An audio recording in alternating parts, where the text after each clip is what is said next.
Hello, Under the Banyan Tree listeners. Fred here. Now, this week's episode was recorded before the tragic events in the Middle East unfolded, and they will have a significant impact on the two economies that we're discussing, Bangladesh and Sri Lanka in particular, because the rise in oil and gas prices will affect these economies who are large net importers, but also the flow of remittances with money being sent from the Middle East back to Bangladesh and Sri Lanka. That might risk being interrupted, and of course, in the case of Sri Lanka. Also, the flow of tourists, a recent bright spot for the Sri Lankan economy, might be interrupted by what we're seeing unfold in the Middle East. Now, with that in mind, let's start this week's episode.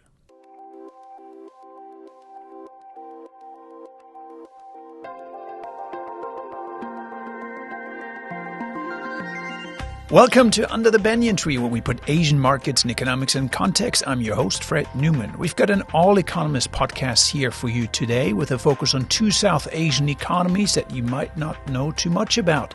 It's Bangladesh and Sri Lanka in the spotlight. What industry unites these two economies, and where else can they look when a major cash cow is threatened by U.S. tariffs? My guests are fellow economist Ines in the Hong Kong studio and Aayushi Chaudhary, who joins us from Mumbai.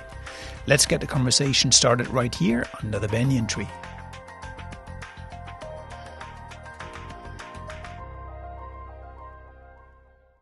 Let's start with some context on these two economies. Both have seen an enviable growth rate of around 5% in recent years. They're both major exporters with a big emphasis on apparel. Bangladesh is actually the second largest global garment manufacturer after mainland China. In fact, if you're buying a men's woven shirt off the rack today, it's more likely to come from Bangladesh than anywhere else in the world. As well as apparel, Sri Lanka is also a big tea, coffee and spice exporter, but tourism also plays a significant role in GDP. So Ines, let me start with you. Paint us a picture about what the Bangladesh economy is really about. Hi, Fred. Bangladesh is a very exciting economy. So it has 177 million people, which makes it the 8th largest population in the world.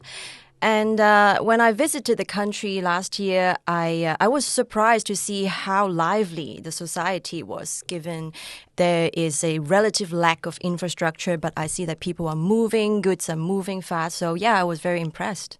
It's a very dynamic economy. Obviously, it's also grown extraordinarily rapidly, over 6% for 20 years or so, making one of the fastest growing economies in Asia, in fact. How does it fare more recently? Yeah, that's right. I mean, a lot of people don't know that Bangladesh was growing at such high rates in the past. The past few years, the economy was encountering a number of challenges since COVID years. But Bangladesh recently had a national election, and I think this election is significant in the sense that it sets the stage for a new page of the economy. So new elections, Bangladesh, obviously, but the government also faces some economic challenges there. Aayushi, you are our guru on the Sri Lankan economy, and paint us a picture here of that little island in the Indian Ocean. What is Sri Lanka all about? Thank you, Fred. So Sri Lanka is a small economy. The size of the economy would probably be around $100 billion with close to 23 million people living in the economy. So given this economy and the number of people are so small, exporting becomes the main business of the economy. Amongst the big exports, it is tea, textile, spices, followed by remittance income along with tourism. Sri Lanka is one place where you will have unspoiled beaches, incredible wildlife, stunning landscape. In fact, before the pandemic, it was ranked by the Lonely Planet as the most attractive tourist destination. Aayushi, you make me want to travel again to Sri Lanka, and I've been there, and it is a stunning country to visit. But for all its beauty, the beaches, and really its remarkable development history, the economy has slipped in recent years, but it's now started to get back up on its feet. Can you talk a little bit about what caused that stumble and where we are today in terms of economic growth? I agree, Fred. I mean, unfortunately, Sri Lanka has not had a single normal year since 2016, I would say.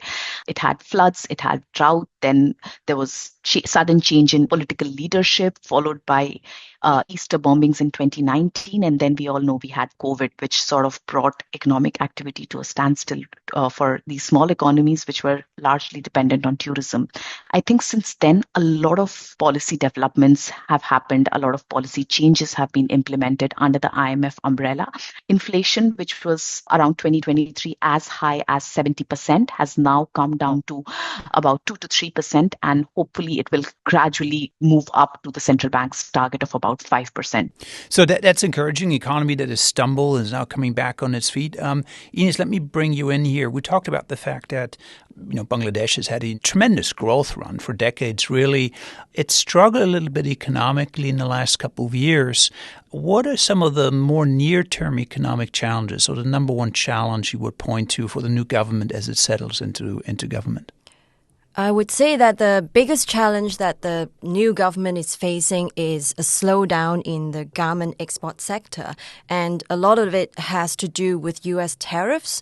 So Bangladesh ready-made garment faces nearly 37% of tariffs imposed by the U.S., and it has clearly caused some damage to recent exports already. Now, we should say, of course, here at this point that some of these tariffs are now being brought down by a recent Supreme Court ruling in the U.S., but certainly over the past year, the high tariffs have impacted the garment exports to the United States. How large is garments relative to the total exports for Bangladesh? How important is the garment sector?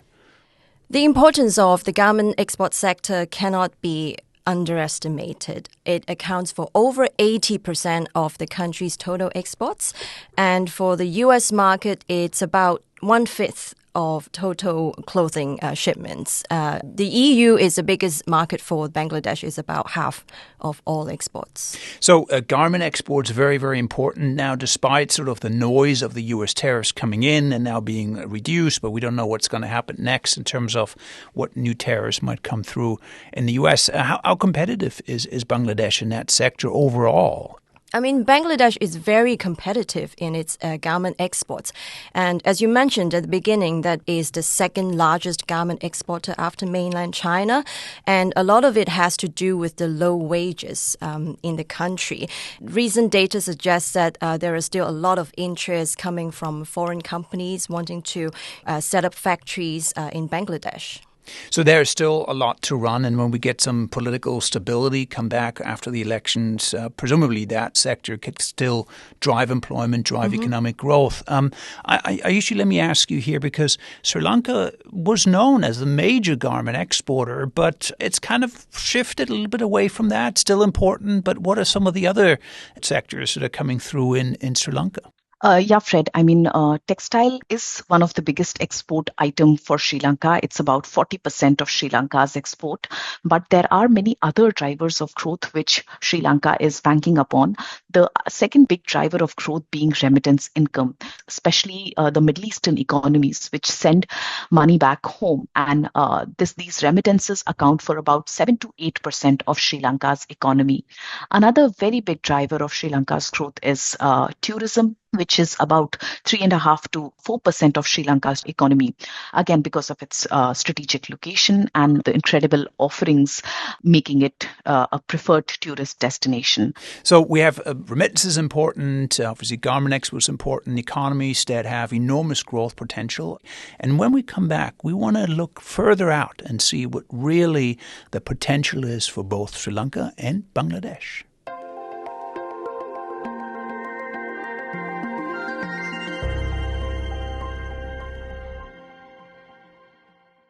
Aayushi, let me start with you. What excites you about Sri Lanka? What do you think is going to be Sri Lanka in 10 years' time down the road? Yes, there are the beaches. Yes, there are the garments. But what is really going to be the trick up Sri Lanka's sleeve when it comes to economic growth in years to come? If I look at Sri Lanka, there are two areas which I'm most excited about. First one being logistics services. Sri Lanka has 3 ports on 3 different directions of the island. We have on the west, we have the Colombo port. On the south, we have the Hambantota port. And on the east, we have the Trincomalee port. These ports are offering logistics services, and it makes an attractive destination for the transshipment trade At the moment, the size of the logistics services is about 2.5% of GDP, but this is where we see a lot of potential. The other area which I'm very excited about is the services exports. We have seen a smart increase in services exports, especially of the other business category. Now, these could be a freelancer giving tuition services abroad, maybe helping you create some small architectural plan, some consultancy services. And this is where we see a robust growth in the future, taking inspiration from the Indian economy, which has now become one of the biggest location for all the global capability centers across the world. Sri Lanka shares the same time zone. It has a lot of English-speaking population at a competitive wage. So all combination of these three things makes Sri Lanka, again, a very attractive destination for companies who would want to set up their services workshop elsewhere. So that you describe a very bright picture for Sri Lanka's future, but one that really relies on global connectivity. It's a small, open economy. Logistics are important, services exports, and we're really moving beyond garment exports. But Ines, what excites you about Bangladesh? There's presumably a lot more runway for garments. I mean, yes, it's a major garment exporter, but it's not even close to China's role in the global economy or some of the other economies, so it has more room to grow. But then beyond garments, surely Bangladesh has much more to offer on that front as well. Yeah, for sure. The biggest comparative advantage of the country is certainly the large and young population. The young generation is highly educated, and same as Sri Lanka, they are English speaking. So a lot of young people are offering their services online. And I think beyond garment for export sector, Bangladesh also can explore the opportunities to sell its agricultural products to the world. Bangladesh is one of the largest producer of rice, for example, but the new government really has to improve the logistics and the transportation so all these farm products can find their way to the world. So here too, then a lot more prospects for exports. Interesting, you mentioned online, the gig economy coming to Bangladesh as well. But presumably it's not just within Bangladesh, but they're also exporting some of these services abroad. You have individuals then selling services like what overseas? Some of the examples that I've seen are like university students teaching kids online for maths or there are many different services that these English-speaking university students are offering to the rest of the world, not only in Bangladesh. So the World Wide Web opening a worldwide opportunities to Bangladeshis in Dhaka and elsewhere in the country. Certainly. Aayushi and Ines, thank you very much for sharing your thoughts on Bangladesh and Sri Lanka. It's not just about the major economies in Asia, but we also have these small jewels in the region that actually have tremendous success stories and are continuing to develop, and despite recent hiccups, really are on the path of very, very strong and sustained growth. So thank you very much for sharing your thoughts. Thank you, Fred. Thank you, Fred. And that brings us to the end of this episode of Under the Banyan Tree. Listen, like, and subscribe for your weekly fix of Asian markets and economics. Also, check out the Macro Brief, our sister podcast that looks at the major issues shaping financial markets worldwide. Under the Banyan Tree is an HSBC Global Investment Research production produced by Graham Mackay. Thank you all for joining us, and we'll talk to you again soon.